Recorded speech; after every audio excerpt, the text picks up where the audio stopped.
pancake stretch or straddle position is by far one of the most effective tools in your arsenal when it comes to combating the mobility deficiencies we get from our modern day lifestyle. Being seated all day at the desk or on a couch has pretty much messed up our entire body mobility, and working on your pancake stretch can help you alleviate some of the most egregious problems you will develop as you progress in age. It's great for lumbar mobility and lower back pain, for hip mobility, amazing at opening up your entire posterior chain, and today I'm going to show you how you can achieve the pancake fold with a handful of exercises that you can do irrespective of your current fitness or flexibility level. So if you're ready, let's go and have some fun. First things first, this is one of the most important things you will learn when it comes to lower body mobility in general, and this will make or break your pancake progress. I'm of course talking about the anterior or posterior tilt and your capability of shifting from one into the other at will. In a seated position with our legs a little bit wider than shoulder width apart and our hands in front of our knees closer than shoulder width apart, we're gonna start with 10 repetitions of how do you like that? Shifting from posterior to anterior tilt. Rounding in our back, pulling our stomach in, complete flexion in our spine, and then switching into extension in our spine. Mobilizing our spine, lubricating our spine, and going through this movement that is going to be very important, as said, is going to help us maximize the efficiency and the progress of the upcoming exercises, and it'll help you with all kinds of problems that have to do with hip as well as lumbar mobility. And the second exercise will help us also alleviate one of the other problems that hinder most people from getting into a deep pancake stretch, which is adductor and inside thigh flexibility. And once again, we're going to put that together with our ability to switch positions in our pelvis. Both hands on the floor for 10 repetitions of Who's Your Daddy? Back and forward. Back and forward. Learning how to push our hips down by flexing our glutes, moving our spine into extension, and pulling our knee outwards as far as we can. And then when reversing, we want to round in our back, pull our stomach in, and push backwards, lengthening our posterior chain. And this way you will be able to start correctly hinging in your hip with an extended back and moving forward like so, instead of being in spinal flexion and trying to pull forward, which you will never be able to achieve a full pancake fold with this position in your pelvis. And to make this even easier, there is an amazing hack you can do, which is simply working on this in a standing position, because now that you are a master of the pelvic tilt, you will start in an extension in your lower back, just like so, and you're going to hip hinge forward with extended legs, a wide stance, and very important for now, parallel feet, so we get as much adductor flexibility added to the posterior chain flexibility we're building by hinging forward in our hips, all the way down and reversing all the way up. Another 10 to 12 repetitions of hip hinges with an extended back and extended legs. Work your way up carefully to being able to touch down with your fingertips,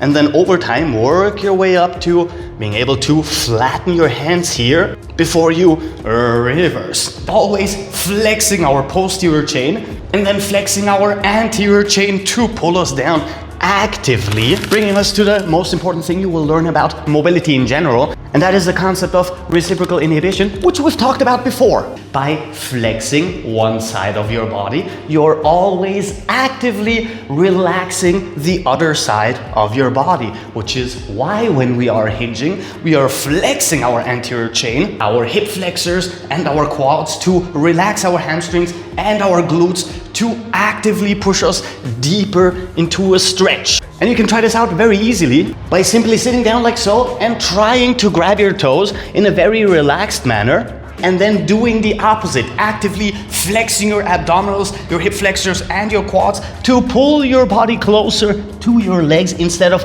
grabbing and pulling. And you will notice, if you are doing it correctly, that you will get far deeper into a position than you can by simply tugging like so. Not to mention that this mechanism is very important to keep you from getting injured, because if you were flexing your triceps and you start flexing your biceps without relaxing the backside, you would start ripping out your tendons, which is no bueno. And now we need to do two things. Number one, work on adductor flexibility, for which there is no better exercise than the Cossack squat with flat feet, because this way we will not just work on our adductor strength as well as flexibility, but also on our entire lower body mobility, all the way down with your feet flat, all the way up and reversing, as well as the second variation, where we will always turn into external hip rotation, like so, and pull our knee outwards, lengthening both our adductors as well as our posterior chain, specifically our hamstrings, all the way down to our gastric and soleus, and all the way down to our Achilles tendon.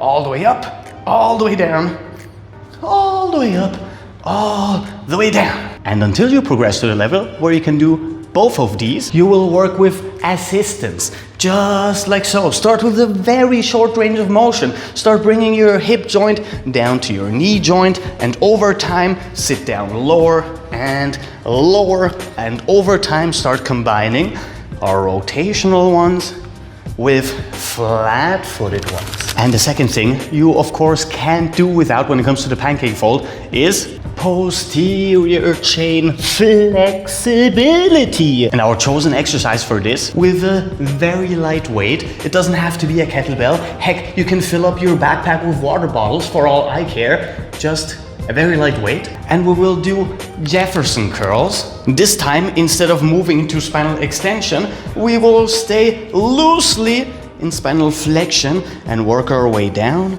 and down, all the way, relaxing into this position and reversing step by step by flexing our posterior chain, with the goal being working our way up to doing very relaxed, very longer, even longer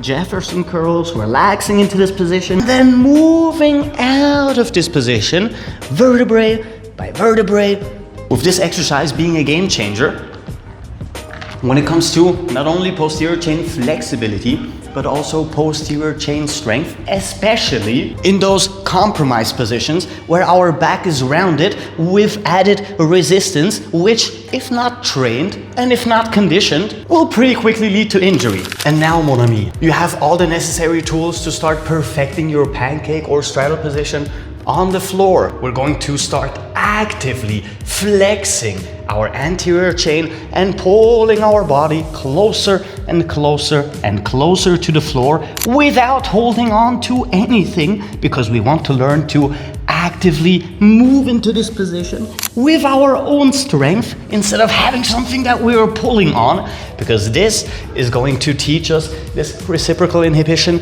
even more. And over time, as you progress and as you feel more comfortable in folding forward and touching down like so, you can, at the very end, help out a little bit by grabbing your feet and extending your hips and starting to pull your body closer to the floor, holding for 10, 20, up to 30 seconds statically before you move up again. Of course, you can do that with some type of resistance, which can be helpful for a lot of people, either by doing the classic step on me baby, which admittedly a lot of people might not have access to, or by simply grabbing a kettlebell, placing it behind you, and still using our anterior chain strength to fold forward, having a little bit of additional push that helps us get a little bit deeper into that position, carefully, and then reversing back into completely extended position, which is in turn also going to help us strengthen our spinal erectors even more. So work your way through classic sets and reps. 10 to 15 repetitions for each set. The 2 exercises for pelvic tilt. The hip hinge, not forgetting that we are using our strength. The Jefferson curls, as well as the Cossack squat. 1 or 2 sets of repetitions with both feet flat, as well as 1 or 2 sets of repetitions with external hip rotation. And then you're gonna get down to the floor and start with sets of 3 to 4 repetitions of hinging forward into a straddle position without touching your feet, moving forward with your arms extended. And you can do 2 sets of each of those exercises, which means that you now have everything you need to eat pancakes for breakfast like it's absolutely nothing. But with that said, Sadly, that's all the time I've left for you today, so if you like the video, and come on, subscribe. We do stuff like that very regularly, which means I'll probably see you very soon. So until then, have a good one. Captain Cairo. Peace out.